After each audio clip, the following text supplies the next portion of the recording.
Welcome to Wine in Focus, an Investec-focused radio podcast series to awaken not only your appreciation of South Africa's world-class wines, but the dynamic individuals behind the resilient sector. As proud sponsors of the Trophy Wine Show and the Trophy Spirit Show, Investec seeks to showcase what our local industry has to offer. I'm Lerato Motshologane, a trade finance specialist at Investec Business Banking and founder of Discover Wine, and of course, your host. We've explored wine as an investment, unpacked what it takes to judge excellence, and celebrate the growing diversity and economic importance of the South African wine industry. But now it's time to bring the conversation full circle, back to the source. The land, the soil, the foundation that supports every vine, every bottle, and every story. In this episode, we turn our focus to sustainability and innovation in the vineyard, where it all begins. For the final episode, I'm thrilled to be joined by two passionate pioneers in viticulture sustainability. Welcome Rosa and Johnathan to Grand Rocher in the heart of the Paarl Winelands. Rosa Kruger is one of South Africa's most respected viticulturists and the founder of the All Vine Project. With a background in law and journalism, she found her true calling in the vineyards, tracking down and reviving the country's oldest vines. Rosa became a leading voice in sustainable farming and heritage preservation, championing wines that express authenticity and resilience. Johnathan Grieve is the pioneering force behind Avondale Wines, one of South Africa's most forward-thinking biodynamic wine estates, based right here in Paarl. He developed the term's holistic biologic approach to farming, blending science, sustainability, and spirituality. His commitment to regenerative agriculture has made Avondale a benchmark for eco-conscious wine production. Johnathan and Rosa, before we really get into the sustainable practices in our beautiful wine industry, Rosa, you've got such a deep and rich history. Where did that start? Where did your love for wine come from? How did this all happen? Lerato, I come from a farming background. Half my family are lawyers and the other half are farmers. So I studied law. I first did journalism because I love my language. I love Afrikaans. I'm a real, true Afrikaans person. And I studied journalism in Johannesburg and worked at a newspaper for many years as a copywriter. I loved it. But then I decided to do law. I actually fell pregnant and I had spare time. And I studied law in my part-time. I worked and studied and raised a son at the same time. And I loved law, but I was a useless lawyer, to be quite honest. I was not good at it at all, and my family made sure I understood that. And then I was driving home one night in my little car, in my little black suit.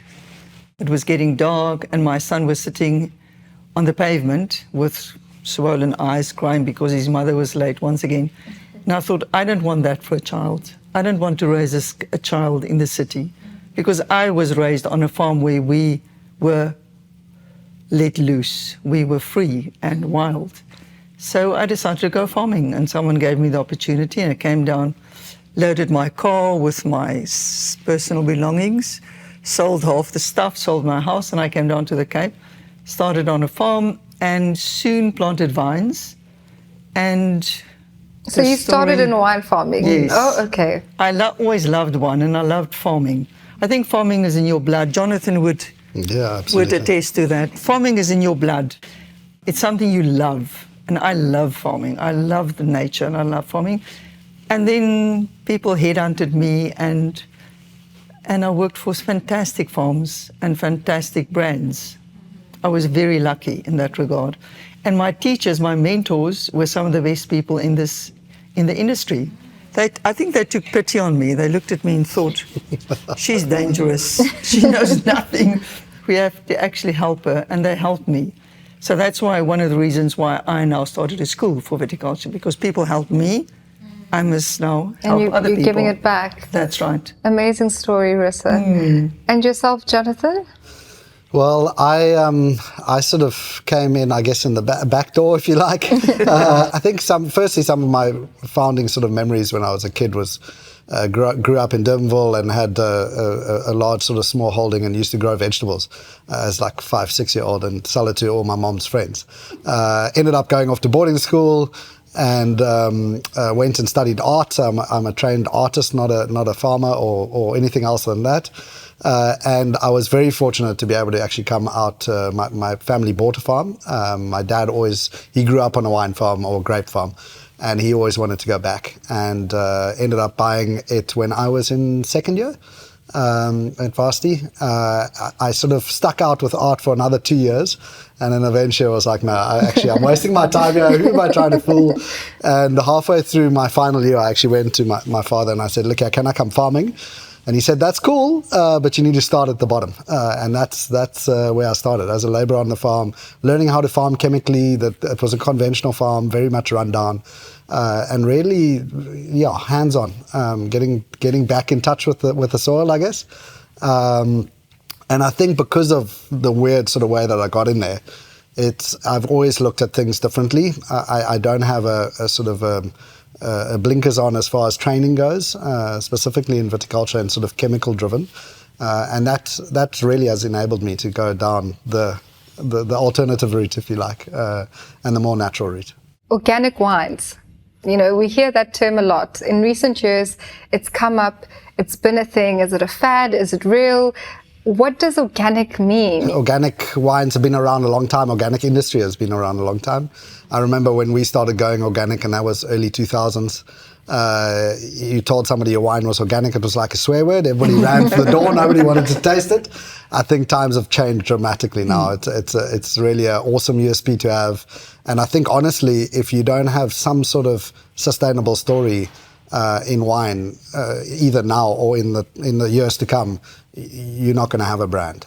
So I think it's hugely important. I think, obviously, overall, organic is about not using chemicals, not using industrial chemicals, not using all the sides, all the herbicide, fungicides, all the things that kill off the environment. Pesticides, exactly. So all the things that kill off the environment, and then really about feeding the living system and getting that side of it in. In South Africa, we've just formed a organic association, which has 13 members at the moment and growing.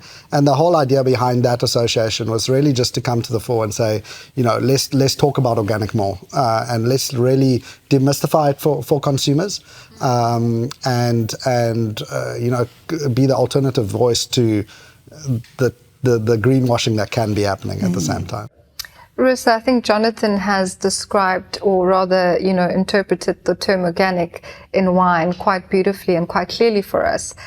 To jump back to the sustainability piece, is sustainability in wine just environmental, or are there other facets of sustainability? Before I answer your question, I just want to say thank you for Johnathan for being an absolute leader in this field. And it's difficult. It's not easy to be organic. You have to listen. The margin for error is just so much smaller. Sustainability, it's economic sustainability, environmental sustainability, and social sustainability. The environmental sustainability is also not only to have monoculture, but biodiversity in terms of plants, trees, that there's life and space for everything, not only the humans. I like that. But the humans should also be there. I love the idea of sustainability amongst workers. Because where does sustainability start?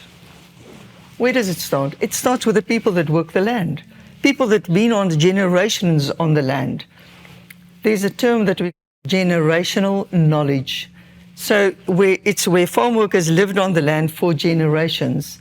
And the grandfather talked to the father, and the father talked to the son. And farm workers that have been on farms for many years see the land as their land. They see the vineyards as their vineyards. It's for them, it's a holistic thing. And I like that. There's this kind of an ownership. When I talk about vineyards, I talk about my vineyards. I don't own any vineyards, but all the vineyards I've planted over the years are my vineyards. I love that. And it's the same with farm workers. I looked at this for so many years, and I see people are not we don't develop skills in farming. We use anyone to work on farms, anyone that is without a job. And I didn't like that. So we started a school. And I must say very proudly that Michael Frijon was the first to support me. He was actually the one that said to me, when are you starting your school? And I said to him, well, it's difficult. He said, just do it. So we did it. We're now in the third year. We had the school last week. It's a 4-day school where we teach 40 farm workers to know a little bit about everything in terms of farming, from GIS satellite studies of the terroir to pests, organic and chemical farming, etc. So, and then we have a pruning school separate from that, but that's part of the Old Vine project. But it's a lovely school. There's women and men, young and old, black and white and colored. So there's a bit of everyone. That's lovely. I love it. So I think you're highlighting the importance of education for the sustainability of our industry, of the wine industry. Education, for me, is the beginning of everything. It's the beginning of civilization. Education, it's all about education. Not only it is also to make better wine, but it's just for people to love what they're doing. If they know what they're doing, they love what they're doing. And once they love what they're doing, they will do a better job. They'll be happy to work in the sun for 8 hours a day. I'm not sure if you ever worked in the sun or when it's so cold. People work outside. And if they know what they're doing and it's to a certain purpose, and you can develop that skill and make them understand why they're doing it, we will have such a better industry. And congratulations once again on the Old Vine project. I mean, it's phenomenal and a huge contributor to sustainability in the wine industry in South Africa. Can you tell me, how did you think of starting this beautiful project? When I started in viticulture, I realized that I know nothing and that I have to learn very fast. And I thought about learning, the best way to learn is to travel. So I went to Europe and to all over the world. I even went to Russia and to India to learn about viticulture. And whenever you go to France or to Germany, you see the emphasis on old vine wines. And when you go there and you go to a farm and you say to a guy, I'm Rosa Kruger from South Africa, I want to learn about wine. They say, come, let me show you my old vineyards. I thought, what is the difference? And then I started tasting the wines overseas and in Argentina and in California, everywhere. And I quickly realized there's something about old vines, a depth and an intensity and a wisdom. It sounds like a romantic word, but it's really true. Came back to South Africa and I thought, but Jan van Riebeck, die is so wingere geplant. He planted vines here in 1657, made the first ones. Where are they? And I started looking for them. I started talking to the farm workers. And of course, they know where the old vines are. So I went to Eben Sadi at the time and to Neil Patterson. He was the winemaker, Lorman. I said to him, I'm standing in this vineyard up the west coast on the top of a mountain in the middle of nowhere. It's 60 or 70 years old. There's some magic here. Let's make the wine. And they made the wine. And then it was just because it was like really honestly, someone asked me this question the other day. It was like, I'm not a woman wearing diamonds. But it's like a diamond in a whole bowl of pieces of glass. And you just spot the diamond, and this is worth something. And then I spotted the first diamond, and we told this story. And soon afterwards, everybody was making old wine. Lots of winemakers asked me, and international journalists started tasting the wines, and then it was just wonderful. So does wine produced from old vines taste better than wines produced from newer? I will never use the word better. I'll use the word different. And this is not what Rosa says. This is what the University of Stellenbosch has found in various ways, and international studies now found that there's more texture, complexity, depth, and mouthfeel. There's not so much upfront aroma or perfume on the wine, but more weight, more depth. And old vine wines, and that's so like what some they found. soul in the wine. Yes, we've tasted it various times. You can spot it, an old vine wine. that's why it's so successful. It's just, it was a story that needed to be told. And not only does it produce these delicious and deep wines, but it's added a lot to the sustainability, Yes. Aspect of wine. People started thinking about the longevity of wines. Because in South Africa, unfortunately, we used to be a bulk wine producing country. Since the previous government, thank God, came to a fall, now people are looking to South Africa for more quality wines, like Johnathan's wine. And the sustainability in terms of vines, people now don't think about aging of pulling out a vineyard after 15 years like it used to be, but they think about maybe if we look after the vineyards better, they can grow up to 50 years old. So in terms of that, there's sustainability.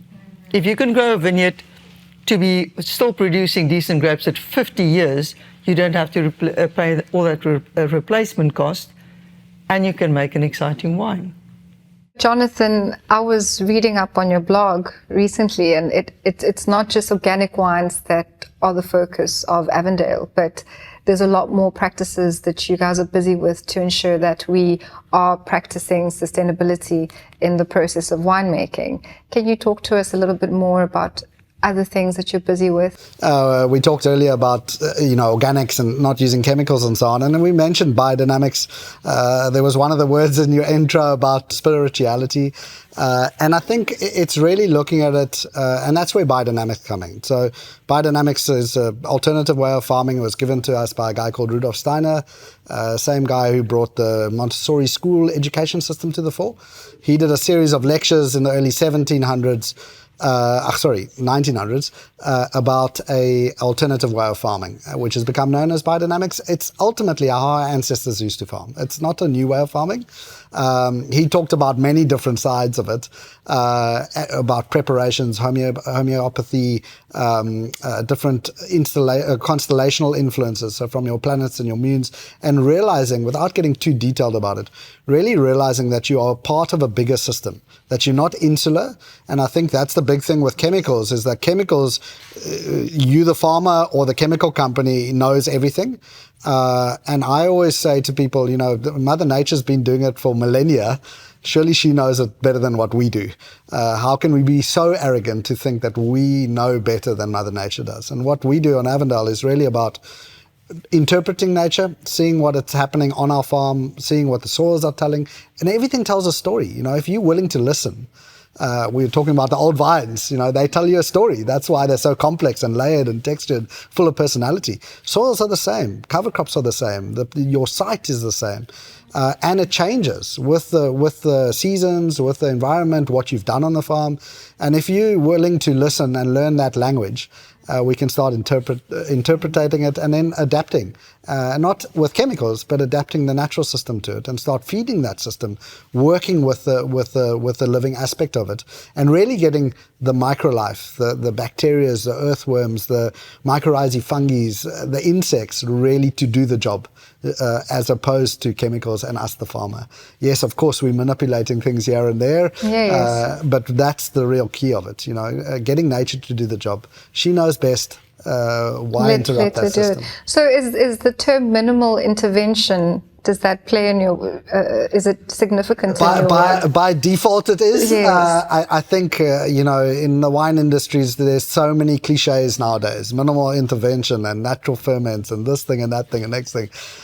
Some of it are real cliches. For us, it is because we want the grape to be the star of the show. The beauty about what we do is grow grapes, and grow grapes in this incredible environment. I mean, we were standing on a stoep earlier, looking over the valley, actually looking at Avondale, and saying, this is the best place in the world. I mean, where else do you have these type of environments? And the beauty about farming and wine farming is that we create this crop, the grapes, and then we can take it and create amazing product.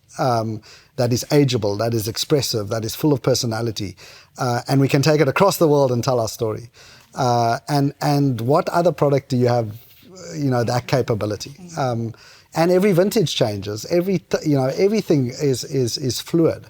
And that's the big part of farming for me in any case, and that's what I struggle when you start talking about minimal intervention and all these sort of cliches, and the winemakers are taking a grape in and they I don't want to say they couldn't care where it comes from, but maybe they do, but then they manipulate it completely. And when I say manipulate, commercial yeast and added acids and lots of oak and you're like, but that's not, you've taken a beautiful product in theory and you've just actually manipulated away from it. And what we're about is really taking the beautiful site, listening to her, creating the grapes out of that and letting nature create the grapes, and then taking the grapes into the cellar and really guiding it through it without manipulating it, just letting her do it, and trusting Mother Nature knows best, and taking time.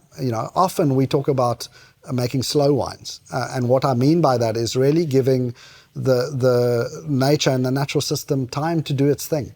Some of our white wines will take up to a year to finish fermenting. A commercial yeast, if it's a long ferment, is 2 weeks. It's completely different. And with that, you get the authenticity, of course. And what are the cost implications of this type of winemaking? Is it, cost effective? Is it more expensive? It can be a bit more expensive. Generally speaking, in my opinion, you have, if I compare my production to another top-end producer,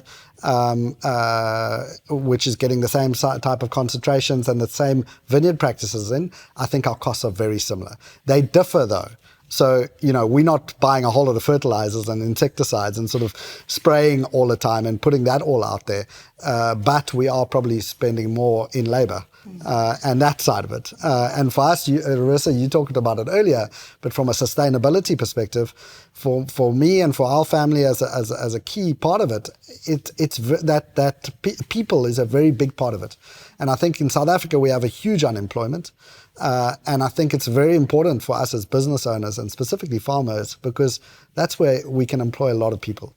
And it's important to actually create that work, as opposed to bringing a combine harvester in and sort of harvesting with a machine as opposed to by hand, as an example. So I think that is a very big part of what we do as well. Marissa, returning to the knowledge, or rather the education piece in wine, we have things like climate change and water is becoming an issue, water shortages. How does the importance of being educated in farming play a role in navigating these difficult times and these challenges? The Old Vine Project has influenced our thinking about the way future in a big way, because these vineyards have been surviving, some of them for 100 years. We have vineyards in South Africa that's 140 years old. That was before the First and the Second World War. That was before Nelson Mandela was released. That was before Elvis Presley was jumping around. That is very old, very, very old. So they have the knowledge. They are truly sustainable. So if we can just learn from old vines to teach us for the future, that is what we're doing at the moment. So we've been taking lessons from old vineyards to adapt to climate change, because we are definitely going into a drier and a warmer cycle. And many overseas academic viticulturists are now looking at old vines to teach us about the future. In South Africa, we've also, I'm very, very proud of that, been taking cuttings of very old vineyards, cleaning them up from all known viruses, propagating new material, and now what some people call, we have the first climate resilient vines in South Africa from our own soils, from our own country. So in that way, the Old Vine Project has focused our minds on how to farm for the future with knowledge from way back. And as you said, knowledge is power, essentially, right? Knowledge is power. Kennis is macht.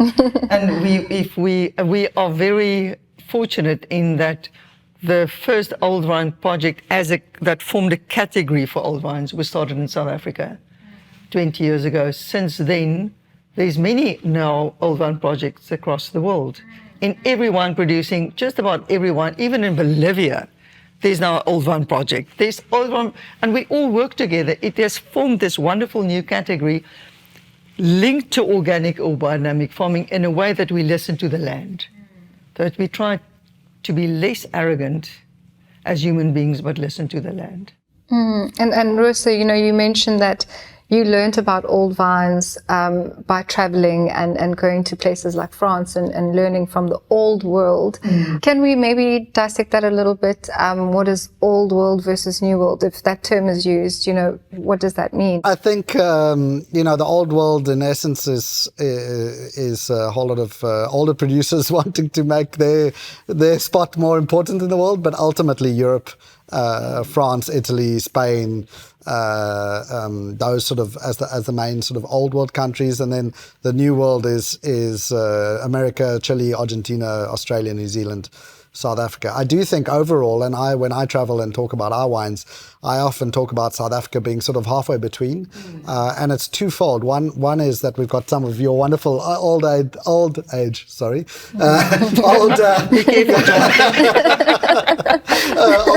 and the preservation of that, which is incredible. But more importantly, we've been doing it for quite a long time in South Africa, and especially compared to the other New World countries. And then sort of things that South Africans are talking and viticulturers are talking more and more about is the fact that we actually grow our vineyards in some of the oldest viticultural soils in the world, which contributes hugely to our wines and our characters of soils and vineyards that goes with that, which I think is very, very interesting.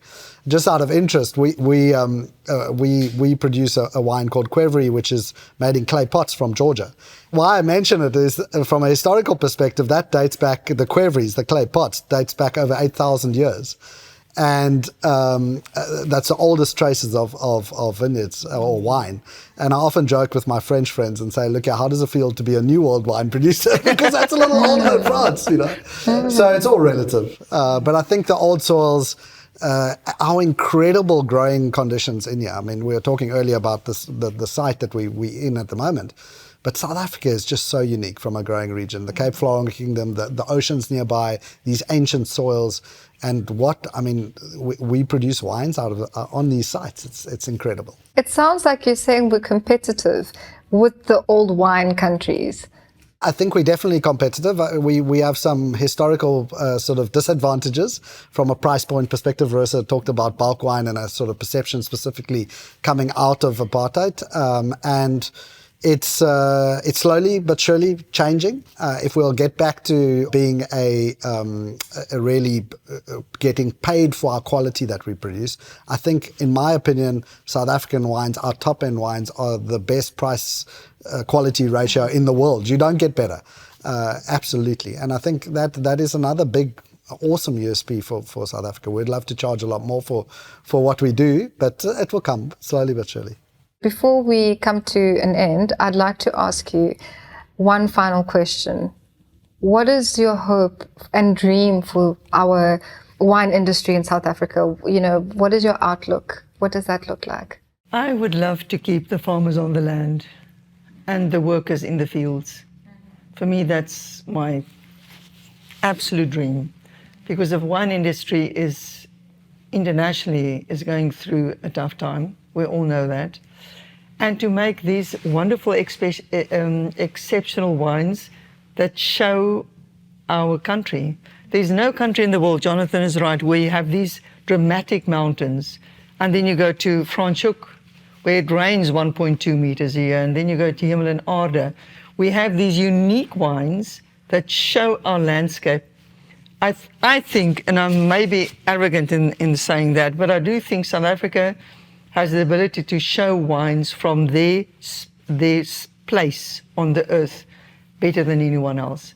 And I would like to have more wines like this, more wines that show exactly the place where the vines are planted. Obviously, for me, it's very much about the organic, biodynamic, and that sustainable side of it. We mentioned earlier that the market's dictating it, and people are more interested about what they're putting in their bodies, where it's coming from, the authenticity that goes with that, and I think that's incredibly important overall for any brand. But more importantly for all humans, we need to look after our environment, we need to look after our lands and where we farm, and at the same time, Rosa mentioned about the sustainability of your different legs, but people are very much part of that. And with that, I also think that we have to to sell up. We have to get better prices for our wines for the effort that you put in. You know, you and the whole industry globally is going that way from a perspective of people are drinking less, but they want to drink better. And I think that's very important. Well, I'd like to propose a toast in our closing. Here's to keeping South Africa's wine industry growing and glowing. Thank you so much. Cheers. Cheers. Cheers. Thanks for listening to this special series dedicated to the art and impact of wine from Investec Focus Radio. This was my debut as a podcast/vodcast host, and I've so enjoyed it. You can also find all the episodes of this series at investec.com/wine and focus, or wherever you get your podcasts. If you enjoyed this series, please rate it, leave a comment, and forward it to your friends and colleagues. And don't forget to follow our channel.